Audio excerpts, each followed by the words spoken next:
Vamos a seguir hablando de lo que ocurrió en el Congreso Nacional, esta aprobación por parte de la Cámara de Diputados de las modificaciones al impuesto a las ganancias, acuerdo de la oposición, descartaron el proyecto del Poder Ejecutivo.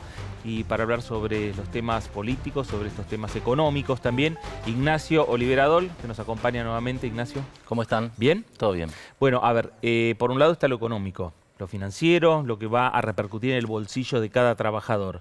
Pero está también la señal política que da el Congreso. Bueno, sí, justamente porque para el gobierno es un golpe muy fuerte desde el punto de vista fiscal, en lo económico, y también desde el punto de vista político. Esto porque obviamente va a tener que apuntar a que en el Senado se pueda revertir la votación.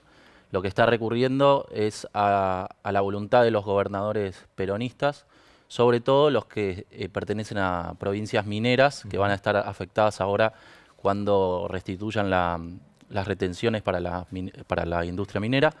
El tema es si le resulta esta estrategia que no le resultó para la reforma política, ¿no? Justamente donde también recibió un revés. Para el año que viene, el tema es que se ve también forzado, en el caso de que no funcione su estrategia en el Senado, al veto, que también puede tener un costo político. Lo que tiene que lograr es algún cambio en el Senado que devuelva la ley a diputados y que le permita pasar el año, digamos, y que siempre diciembre es un mes muy complicado desde el punto de vista social. Por ese lado sí obtendría una ganancia por ahí política en el sentido de que podría sortear esto. Y Nacho, y que nos estamos metiendo en un año, digamos, electoral, ¿no? Como son las elecciones de medio término del año que viene. Sí, bueno, el tema es qué le conviene al gobierno, si restituir los ingresos de la parte más rica de la población, porque hay que acordarse que este tributo en realidad estaba afectando al 10% de los argentinos que más ganan, o al 90% restante, ¿no? O sea, hay toda una cantidad de impuestos que están gravando a esa parte de la población y que se consideran bastante más regresivos. Este impuesto justamente es de los más progresivos que sostienen las economías más desarrolladas en este momento. O sea, los principales países desarrollados hoy tienen niveles de impuesto a la renta de las personas físicas mucho más altos que la Argentina. La Argentina tiene entre el 2 y el 3% del PBI, en otros países llega al 10% del PBI.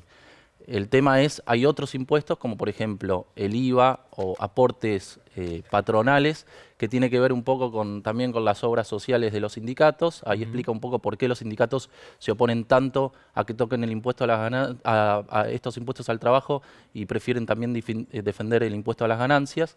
O sea, el tema, hay una gran parte de la población que está afectado por estos impuestos regresivos que en realidad al gobierno le conviene recomponer. Sí, ahí estamos viendo una de las placas. Exactamente, eso es lo que estaba decía. señalando, ¿no? Sí. El impuesto a la renta de las personas. Obviamente los servicios que proveen estos países son mucho mayores, ¿no? Sí.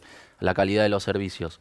El tema igual está considerado para sostener una economía mucho más exitoso y progresista, un modelo con este tipo de impuestos que con el IVA, con la inflación, como también pasó en la Argentina. Bueno, los diputados de la oposición dijeron 34.000 pesos para los solteros, 44.000 para los casados, cifras que están discutiéndose, que seguramente pasan al Senado Nacional. ¿Esto qué quiere decir?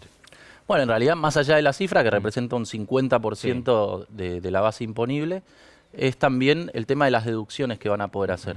O sea, justamente ahora, por ejemplo, los gastos que tengan que ver con el embarazo se van a poder deducir, los gastos por alquileres también, las horas extras y las guardias médicas también, y van a tener que empezar a pagar ganancias los que obtienen algún tipo de rendimiento por los plazos fijos, por ejemplo, los mayores al 1,5 millones de pesos, por las LEVAC también, y por lo que obtuvieron del dólar futuro justamente durante el 2015, cuando el gobierno anterior estuvo vendiendo contratos muy baratos y le permitió ganancias financieras muy altas a algunos ahorristas. A ver, es decir, que la oposición lo que también le señala al gobierno es, por un lado, subir el mínimo, ¿no? Elevar el mínimo no imponible, pero por el otro lado, pueden compensar lo que no recauda de ese mínimo no imponible, lo compensa por otro lado.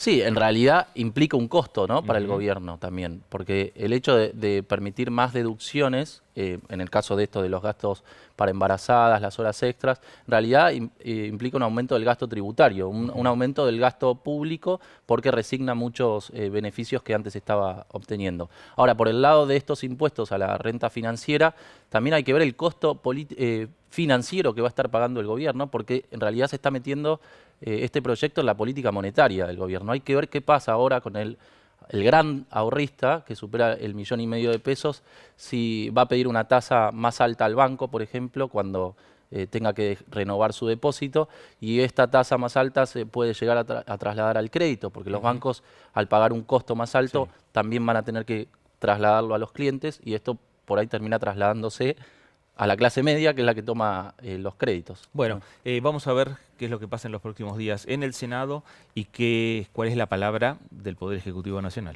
Sí. Nacho, gracias. No, gracias a ustedes.